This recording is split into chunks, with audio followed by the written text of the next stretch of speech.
Okay, we are back again. Batman issue 140 by Chip Zdarsky and drawn by Jimenez. This is just another bang. This guy has been absolutely killing it. Absolutely killing it on his run with Batman. Brought some new ideas which are refreshing, but also going back and rehashing the old tropes with Batman. Of course, Batman versus the Joker, done a million times.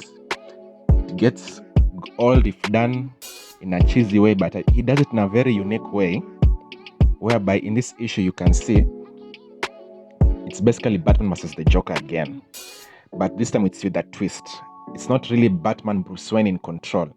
Bruce Wayne is lost in his own mind because of the machinations of Zur-En-Arrh. Zur-En-Arrh is basically a version of Batman without his control, basically his humanity. It's Batman without his humanity. Just now imagine Batman set loose. Batman as you imagine him. Batman in the most raw sense you can think of Batman. That is basically Zur-En-Arrh. And now he switched, whereby because Zur-En-Arrh was trapped deep in Batman's psyche, and he only comes out when a last resort, when Batman maybe he's at his last resort, he's about to die, or basically he's been outwitted by a very smart opponent psychologically. That's when Zur-En-Arrh takes control. It's basically Batman's failsafe. So now, in this issue, he's free and he's the one who's controlling Bruce Wayne's body. He's controlling Bruce's body. And in his body, he's gone after the Joker. And he wants to stop Joker once and for all. Of course, we've seen that a billion times, Batman wants to stop the Joker, but he almost gets there, but he never does it. But this time it's a twist. It's not Bruce, it's Zur-En-Arrh.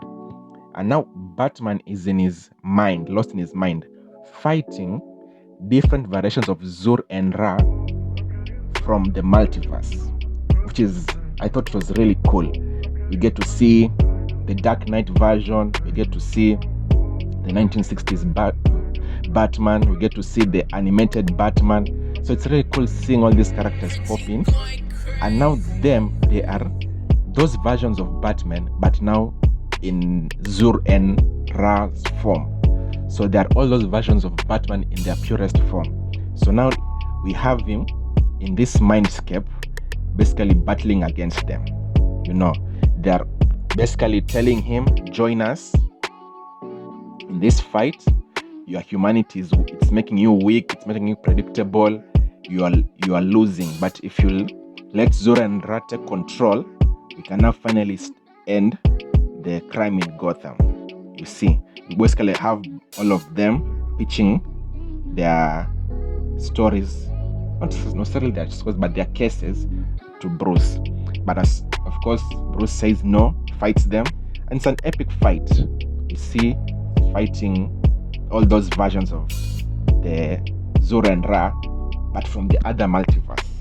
Because if you can think back to I think it was the last story arc, whereby Chip Zdarsky had Batman, because of the fight with Failsafe, got trapped into the multiverse.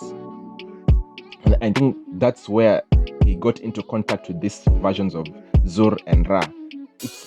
I think I'll go back and cover that story arc just to keep you guys informed, because you're like, what the hell is going on? Batman, Zur-En-Arrh, multiverse versions of them. Batman wants to kill the Joker, so it's a bit confusing, but I'll try to streamline it for you guys in the later videos. So now, in the real world, Zur-En-Arrh is basically going after the Joker. The Joker is there. The Joker basically wanted to fight this version of Batman. So he's basically running around, trying to run away from Zur-En-Arrh. And then we have this character, Lucy Chesson, French. Forgive my French. I don't know if that's how it's pronounced. Lucy Chesson.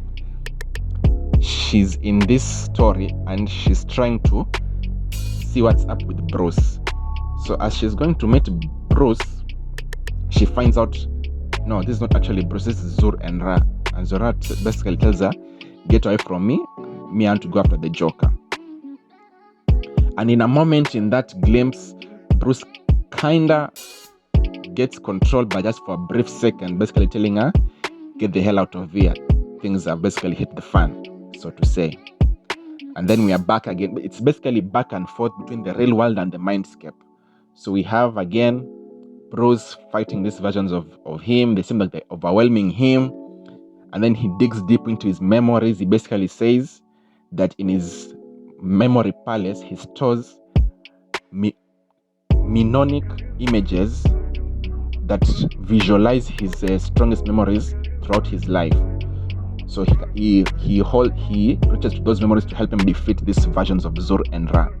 Okay, and then now we have Joker kind of on his last legs, and Zur-En-Ra tackles him, beating the hell out of him, and basically it's like, this is it, this is the last time we are going to do this.